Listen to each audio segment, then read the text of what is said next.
얼마 전에 저희들 명절을 지난주 잘 치렀습니다.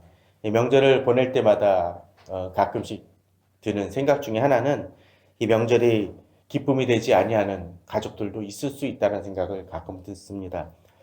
오래전이긴 하지만 예전에 교회 후배가 아버님이 할머니, 그러니까 어머님을 모시러 갔다가 반포에 있는 개천에 차가 추락을 해서 돌아가셨던 사건을 기억을 합니다. 그래서 거기 상가집을 갔었었는데 추석 명절이 연휴다 보니까 상가는 스산하고 참 어려움과 더욱더 쓸쓸함이 강화되는 것을 보았던 적이 있습니다. 이번에 집사님의 상가에도 좀 그런 느낌이 좀 강했습니다. 설 연휴가 시작되어지는 즈음에 상이 나다 보니까 찾아오는 분들도 적고 또 가족들의 아픔도 가중되는 것을 더 느꼈습니다. 더더구나 그 가정은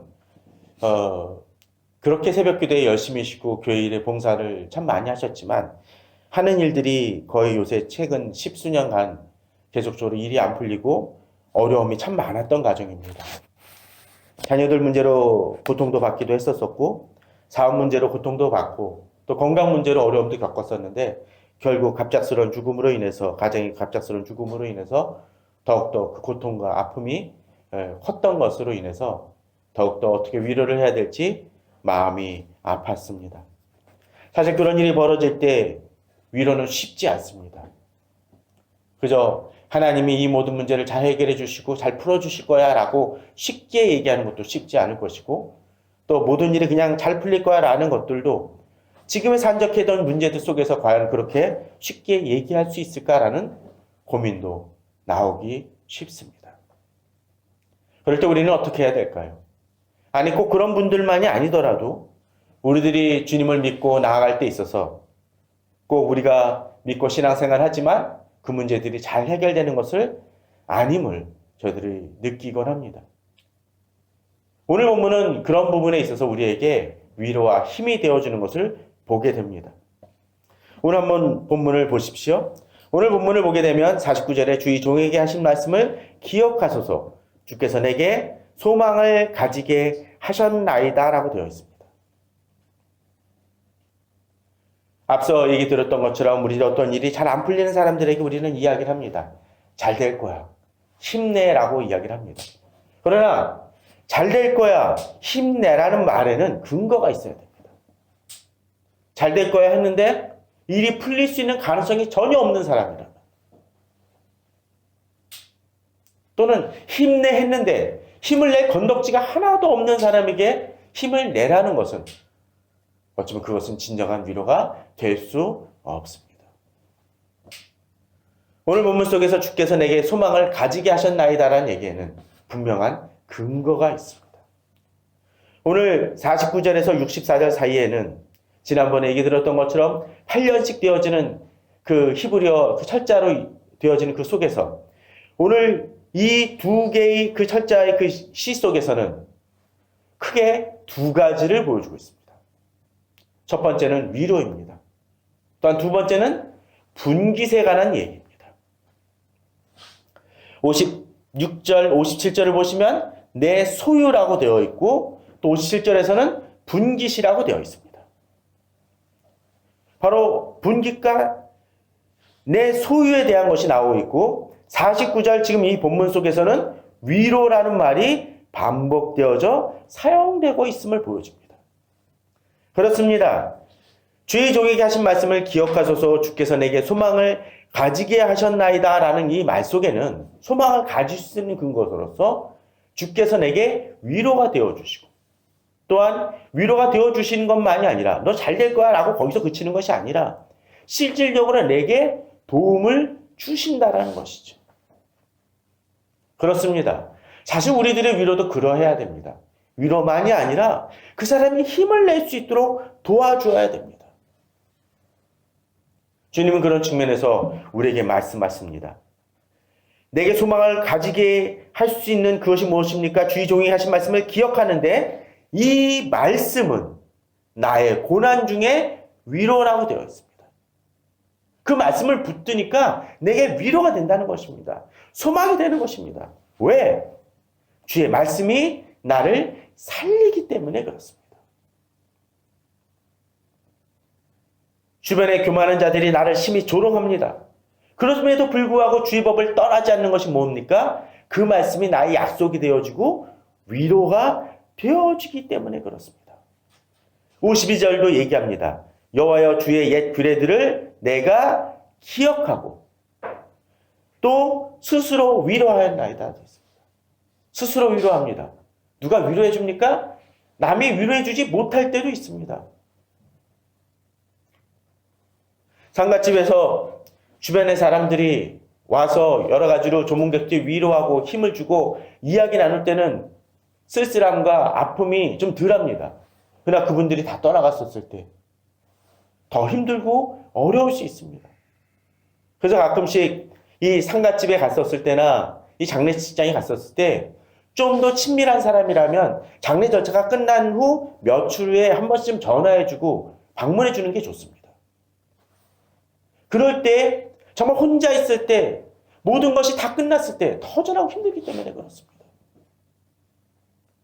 그런데 그렇게 사람들이 잘 챙겨줍니까? 못해줄 때 많습니다. 그런데 오늘 시편 기자는 어떻습니까? 스스로 위로한다고 되어 있습니다. 비록 사람들이 나를 위로해 주지 못한다 할지라도 힘을 얻고 다시 일어섭니다. 근데 본문은 재밌습니다. 주의 옛 규례들을 내가 기억한다고 되어 있습니다. 새로운 규례가 아닙니다. 옛 규례입니다. 이게 뭘까요? 예전부터 내게 주신 약속들이라는 것입니다. 내가 지금까지 하나님을 의지했던 그 말씀들이라는 것입니다. 약속들이라는 것이죠. 마치 캐캐 묵은 어떤 상자에서 오래된 어떤 계약서를 꺼냈습니다. 옛날 토지대장이 좀 그랬죠. 오래됐습니다. 근데 그 토지들 대장을 갖고 있을 때 예를 들면 선산이라든지 옛 토지들을 내가 확인하고 이것이 내 땅이라는 것을 주장할 수 있습니다. 마치 그런 거와 같이 하나님께서 예전부터 내게 주셨던 규례들, 옛 언약들을 기억함을 통해서 다시 힘을 얻는다는 것이죠. 사람들은 드나들 수 있고 사람들은 잠깐 미랬다 떠나갈 수 있지만 그 속에서 주님이 주신 위로가 있기 때문에 우리는 힘을 얻습니다. 이 고린도후서에 보면은 몇 번씩 예전에 인용했던 구절이지만 바로 여기서도 그 중요한 내용을 보여줍니다. 고린도후서 1장 3절에서 한 7절, 8절까지는 5절, 6절까지는 이 위로에 대한 반복이 계속적으로 이루어집니다. 바울은 이야기합니다. 찬송하리로다. 그는 우리 주 예수 그리스도의 하나님이시오 자비의 아버지시오 모든 위로의 하나님이시라고 얘기하면서 하나님을 찬양을 합니다. 근데 구절 속에서 어떤 것이 등장을 합니까? 모든 위로의 하나님이라고 되어 있습니다. 인간의 다양한 여러 가지 어려움과 슬픔 속에서도 그 모든 문제에 대해서 하나님은 뭐 하신다고요? 위로하시는 하나님이라는 거죠. 근데 그 위로가 우리들에게 어떻게 역사합니까? 4절에서 드러납니다. 우리 모든 환난 중에서 우리를 위로할 수 있습니다. 왜? 모든 위로가 되기 때문에. 또 어떻습니까? 우리로 하여금 하나님께 받는 위로. 진정한 위로는 누구에게 출발되어집니까? 하나님입니다. 하나님이 우리를 직접 위로하신다는 것이죠. 근데 이 위로는 또한 독특합니다. 모든 환난 중, 그러니까 지금 모든 환난 중에 있는 위로를 받아야 될 사람이 처음에 누구였습니까? 우리였습니다. 그런데 우리처럼 모든 환난 중에 있는 자들이 있습니다. 근데 그들을 이제 누가 위로합니까? 하나님만이 아니라 또 그 위로를 내가 하나님께 받은 위로로서 그렇게 어려움을 겪는 이들을 우리가 위로할 수 있다는 것이죠. 그런 측면에서 우리 그리스도인들의 위로는 세상 위로와 다릅니다. 그 위로의 힘이 어디서? 하나님께로부터 오는 위로이고 또 그 위로가 참되고 능력이 있다는 것을 어떻게 합니까? 내가 위로를 받았기 때문에 그렇습니다. 그러기에 저는 장례식장에서 좀 담대하게 위로할 수 있기를 바랍니다. 위로받음을 통해서 치유되어진 증거가 누구에게 있습니까? 내게 있다는 거예요. 이미 내가 오래전부터 옛 규례라는 표현처럼 계속적으로 경험을 해왔기 때문에 비록 어려움 중에 있는 성도들이나 친지들에게 내가 위로할 수가 있습니다. 그리고 그 위로는 그저 그냥 빈말이 아니라는 것이죠. 힘내라는 것이 아니라 내가 경험했는데 하나님께서 내게 위로를 주신 그 위로가 있어. 그 위로를 너에게도 베풀고 그 위로의 바탕에서 너를 위로할게 라고 이야기할 수 있다는 것입니다. 저는 우리 성도님들이 그러길 바랍니다. 그러기에 우리의 위로는 일순간적이나 단계적인 것, 한시적인 것이 아닙니다. 지속적이며 영원한 위로가 된다라는 것이죠. 또한 그 위로가 있기 때문에 55절에서 시편 기자는 이렇게 얘기합니다. 여호와여 내가 밤에 주의 이름을 기억하고 주의 법을 지켰나이다 라고 되어 있습니다. 왜 하필 밤일까요? 이전에 시편에서 아침에 나를 깨우시고 아침에 주의 말씀을 기억한다라는 구절을 저희가 잠깐 묵상을 한 적이 있습니다. 그거에 대칭되는 대조되는 구절인 것 같기도 합니다. 아침에 하고 밤이면 낮엔 안 한다는 얘기입니까? 그가 아니죠. 아침부터 밤까지 내가 주의 이름을 기억한다는 것입니다. 또 어떤 면에서는 그렇습니다. 자다가 갑자기 주님께서 내게 베푸신 은혜와 주께서 나에게 행하시는 능력을 생각하니까 갑자기 깬다는 거예요. 왜? 기뻐서. 기쁘기 때문에. 저는 우리 성도님들이 말씀을 대할 때 이런 기쁨을 좀 누리기 바랍니다. 주의 말씀을 생각하니까 주께서 내게 행하신 역사와 약속을 기억을 하니까 일어납니다. 주께서 나를 통해 이루신 일들을 생각하니까 일어납니다. 또 저는 이 구절을 보면서 그런 생각도 해봅니다. 이것이 어쩌면 정확한 해석은 아닐지 모르지만 이런 생각도 들어요. 밤에라는 표현이 등장을 합니다. 밤에. 밤에라는 어떤 것입니까? 어두움입니다. 밤에는 힘들고 지침을 의미할 때가 많이 있습니다. 그럴 때 주의 이름을 기억한다는 것은 어떤 의미일까요? 어쩌면 내가 어려움에 처할 때 주의 이름을 기억한다라는 의미일 수 있습니다. 비록 힘들고 어렵다 할지라도 주의 법을 내가 기억을 하고 주의 이름을 기억하고 그 속에서도 흔들리지 아니하고 주의 법을 지킨다는 것입니다. 이것이 주의 위로를 받은 자의 모습이라 이야기할 수 있을 것입니다. 저는 우리 성도님이 좀 그러길 바랍니다. 그 위로를 기억할 때 다시 힘을 얻을 수 있습니다. 다시 기운을 얻고 일어날 수가 있습니다.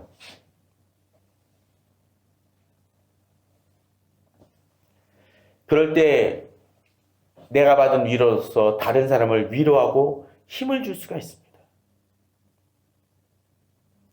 진정한 위로는 위로를 경험한 자들이 할 수가 있습니다. 그러게 가끔씩 저는 어떤 상이 나거나 그런 문제가 있었을 때 명복을 빕니다. 그러면서 누구누구야 힘내라. 누구누구야 곧 그 슬픔을 이겨낼 수 있을 거야 라는 그 말들이 참 어떤 때는 더덥다라는 생각이 많이 듭니다. 왜? 그들은 진정 힘을 내는 것이 무엇인지를 모르기 때문에 그렇습니다. 이겨낼 거야 라는 말의 의미를 모르기 때문에 그렇습니다. 그러나 그리스도인들은 다릅니다. 진정으로 이것이 어떤 의미인지를 알기 때문에 힘을 얻을 수가 있습니다. 그런데 우리는 여기서 한 걸음 더 나아갑니다. 이미 앞서서 위로라는 부분들이 근거 없는 위로가 아님을 깨달았지만 우리는 여기서 그 위로에서만이 아니라 이제 더욱더 힘을 얻을 수 있는 근거가 또 하나 있습니다. 그것은 무엇입니까? 56절, 57절에서 이어집니다.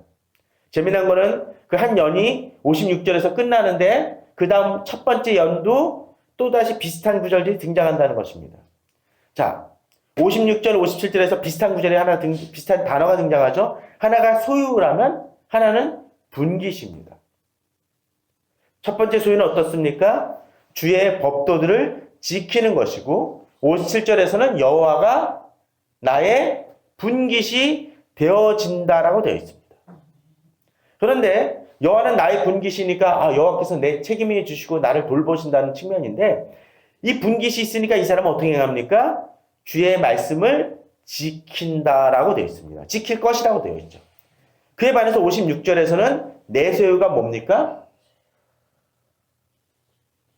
다른 어떤 재산이나 그런 것이 아니라 주의 법도들을 지킨 것이라고 되어 있습니다. 자, 56절, 57절에서 말씀을 대하는 태도에 있어서 한 가지 중요한 비슷한 점이 하나 있죠. 무엇입니까? 56절에서는 내 소유가 주의 법도이거나 주의 약속이 아닙니다. 어떤 거예요? 그 법도들을 지킨 것이라는 것이죠. 저는 여기서 우리들에게 시편 기자가 이 시편 119편에서 계속적으로 지적해주는 중요한 포인트가 하나 있습니다. 그건 뭔가요? 주의 말씀을 듣는 것만이 아니라 어떻게 행하나요? 지키는 것이라는 거죠. 그렇습니다. 말씀은 아무리 기억하고 또 묵상하는 것도 중요하지만 그것이 기초가 되어야 되지만 거기서 멈추는 것이 아니라 지켜야 한다는 것입니다.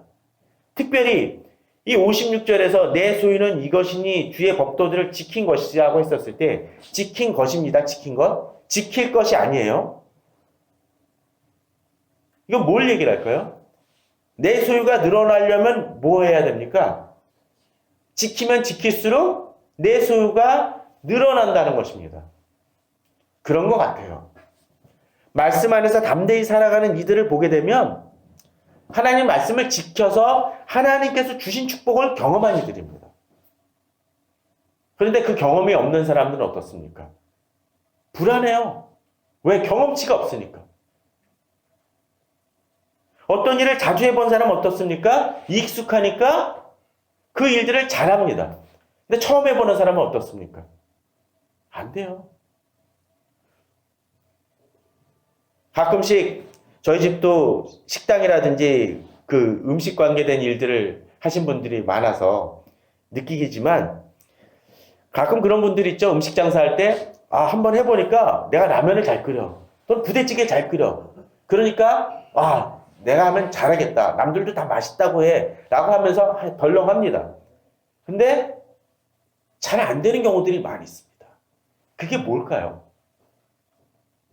저도 음식을 잘 만들진 않지만 한번 만들어서 부대찌개를 잘했다고 해서 식당에서 한 번 한 음식을 계속적으로 루틴하게 그 일정 수준의 맛으로서 계속적으로 잘 하느냐 안 하느냐는 전혀 다른 얘기입니다. 식당에서 잘하는 그 요리하시는 분하고 나이 차이점 뭡니까? 나는 불규칙하다는 거예요. 어떤 때는 맛있고 어떤 때는 맛이 없고. 근데 그분들은 규칙적으로 잘합니다. 또 나는 5명 먹을 걸 잘했다라면 그분들은 20명, 30명 것도 잘 해냅니다. 차이가 어디 있습니까? 그 일들을 많이 경험함을 통해서 익숙하다는 것입니다. 하나님의 약속에 대해서도 우리가 마찬가지입니다. 한번 경험한 사람은 있습니다. 하나님 약속을 하니까 뭐 병든 것이 낫다던가 문제가 해결된 경우가 있습니다. 그런데 그 경험 하나만 갖고 있을 때는 두 번째 그 비슷한 사건이거나 약간 변형된 사건이 일어나면 다시 시험이 됩니다. 그런 하나님의 약속을 붙들고 계속적으로 나아가고 그런 사람들은 그 경험치가 많이 쌓이니까 웬만한 일들이 온다 할지도 흔들리지 않습니다. 바로 그게 내 소유입니다. 장부를 뒤져보니까 하나님께서 약속을 지켜주시고 하나님 뜻대로 하니까 놀라운 일들이 벌어진 게 수백 가지니까 웬만한 이런 일들이나 다른 사람들이 문제의 경우에 있어서도 결코 흔들리지 않습니다. 왜? 내가 일어났던 일들 중에 그 일들도 비슷한 사건들이 있으니까. 근데 달랑 하나 경험한 사람들은 쉽게 무너집니다. 그러기에 57절에서 담대하게 이 시편 기자는 뭐라고 얘기합니까? 여호와는 나의 분깃이라고 얘기합니다. 주님밖에 붙들 것이 없다는 거예요.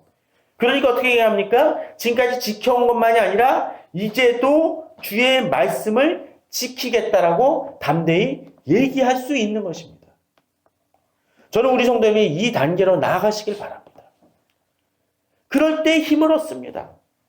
그럴 때 능력이 있습니다.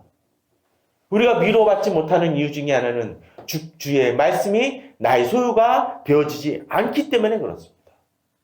여호와께서 나의 분깃이 되어지지 않기 때문에 그렇습니다. 그러기에 그 뒤에도 계속적으로 얘기합니다. 내가 내 행위를 생각하고 주의 증거들을 향하여 내 발길을 돌이키며 삶을 조정합니다. 또 주의 계명을 지키기에 신속히 합니다. 고민하지 않습니다.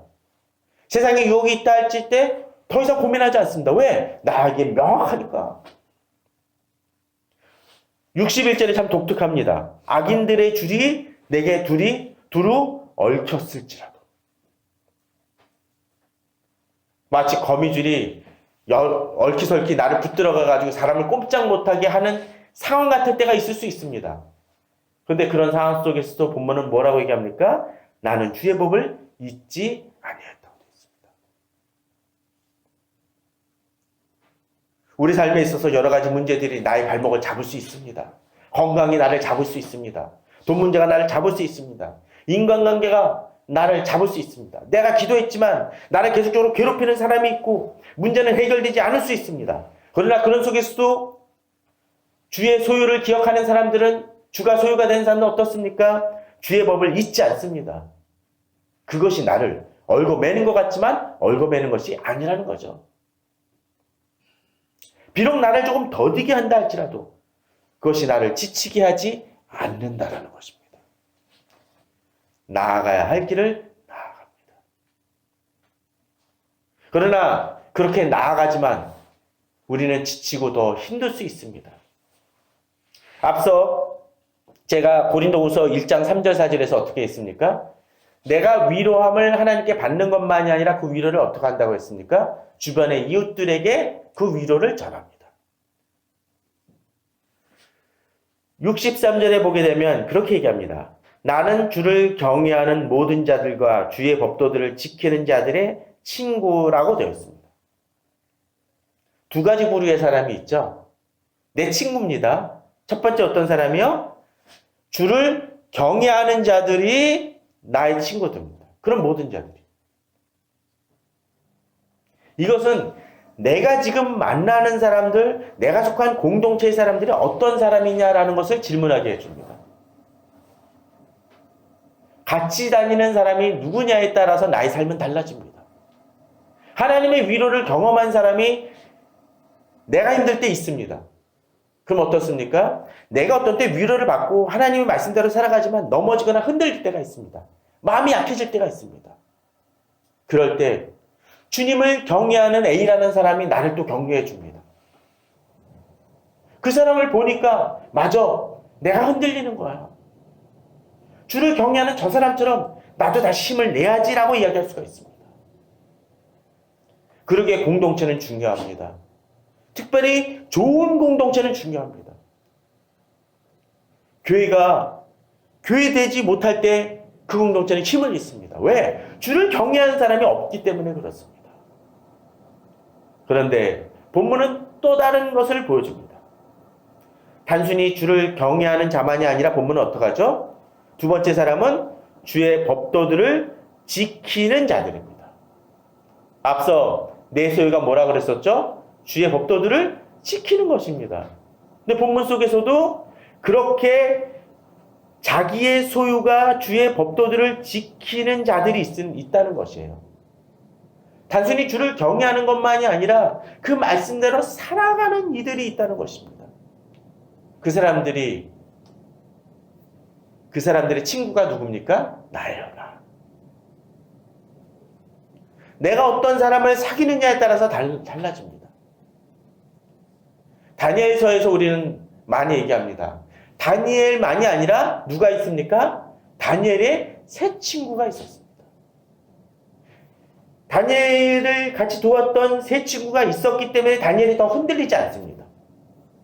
또 다니엘이 있었기 때문에 다니엘의 세 친구가 풀무불 속에서도 담대할 수 있었던 것입니다. 그런 점에서 저는 우리 성도님들이 내 주위에 누가 있는지를 좀 돌아보시기 바랍니다. 내가 가까이 하는 사람이 어떤 사람인지를 돌아보길 바랍니다. 저는 지난 명절에 한 친구를 만났습니다. 명절 딱 좀 전에 만나거나 좀 그랬으면 좋았을 텐데, 제가 인천에 있을 때 서울에서 연락이 왔습니다. 근데 그 친구는 더 멀리서 왔습니다. 거제에서 왔기 때문에 제가 나갔습니다. 나가서 만났습니다. 근데 만나면서 서로 참 많은 위로가 됩니다. 그 친구는 교회 어려운 문제나 여러 가지 문제들이 생길 때마다 저한테 전화를 합니다. 이번에도 그 거제에 있는 청년들을 좀 독려하면서 이 수련회를 준비했는데, 이 친구들이 고3에서 올라오는 애들도 있으니까 이 제주로 그 수련회를 가면서 비행기 티켓을 많이 펑크를 냈습니다. 그래서 몇십만 원이 펑크가 나게 생겨서 어떻게 해야 되냐 막 고민도 얘기를 해서 조언도 해줬습니다. 나중에 계산을 해보니까 수련회 떠날 쯤 해서 한 200만 원 정도가 펑크가 난다 그러더라고요. 그러면서도 이걸 어떻게 해야 될까 그래서 뭐 얘기를 하길래 조언을 해줬습니다. 그래도 한번 도전을 해보자. 사람한테 투자하는 돈은 적은 돈은 아니고 또 하나님께서 풀어주실 것을 한번 믿고 나아가보자 했습니다. 수련을 잘 치르고 와서 만난 것입니다. 그랬더니 그런 얘기를 하더라고요. 내가 너한테 이렇게 그 조언을 구했는데 끝나고 났더니 몇십만 원이 흑자가 났더라. 은혜란 생각이 들었습니다. 제가 대놓고 그랬어요. 야, 수련회가 이렇게 되어진 것. 그리고 몇 년 전에 너희들이 수련회가 제대로 안 이루어질 때 말씀 강좌를 하나 놓고 한번 해보자라고 내가 직접 가서 말씀도 전했었는데 그때가 출발점이 되어져서 지금까지 이어진 거 아니냐. 그러나 그 부흥의 기초와 여러 가지 수련회가 바뀌어지는 계기가 되어진 것에 내가 일조했다는 거 아무도 모를 거다. 너밖에는. 그랬더니 맞다고. 바로 이것이 하나님께서 내게 주신 상급이라는 생각이 듭니다. 몇 년 전에 제가 도와주고 강의했던 그 친구들이 지금의 리더입니다. 제가 그로 인해서 뭐 특별히 도움을 받았습니까? 그렇진 않았습니다. 그러나 한 가지는 합니다. 하나님 나라를 위해서 저와 그 친구는 서로 간에 협력하면서 주의 일을 이룬 것이라고 생각이 되어집니다. 좋은 친구는 그런 측면에서 아주 중요합니다. 또한 이 친구들만이 아니라 바로 이렇게 주를 경외하고 주의 소유를 주님을 소유로 붙들고 주의 말씀을 지키는 것을 소유로 잡는 자들은 다른 시각을 갖습니다. 바로 64절입니다. 여호와여 주의 인자하심이 땅에 충만하였사오니 주의 율례들로 나를 가르치소서. 이거는 저도 그런 기도해요 라고 이야기할지 모르지만 곰곰이 생각해 보십시오. 이 시편 기자가 어떤 처지에 있습니까? 악인들이 있습니다. 자, 보십시오. 앞에 51절, 53절, 61절에 주를 경외하는 모든 자들, 주의 법도를 지키는 자들만이 아니라 그 주변에 어떤 사람들이 있습니까? 51절에 보면 교만한 자들이 나를 심히 조롱합니다.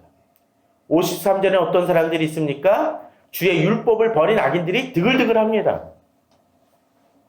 또 61절에서는 악인들의 줄이 나를 얼검했습니다. 비록 친구들이 있지만 나의 상황은 결코 녹록지 않습니다. 그런데 이 시편 기자는 뭐라고 얘기합니까? 주의 인자하심이 땅에 충만합니다. 악인들이 지금 있습니까? 있습니다. 교만한 자들이 있고 하나님의 율법을 버린 그 세상에 성공하는 이들이 있습니다.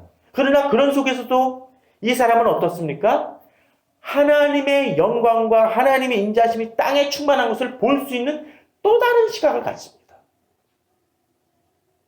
어떤 것을 통해서?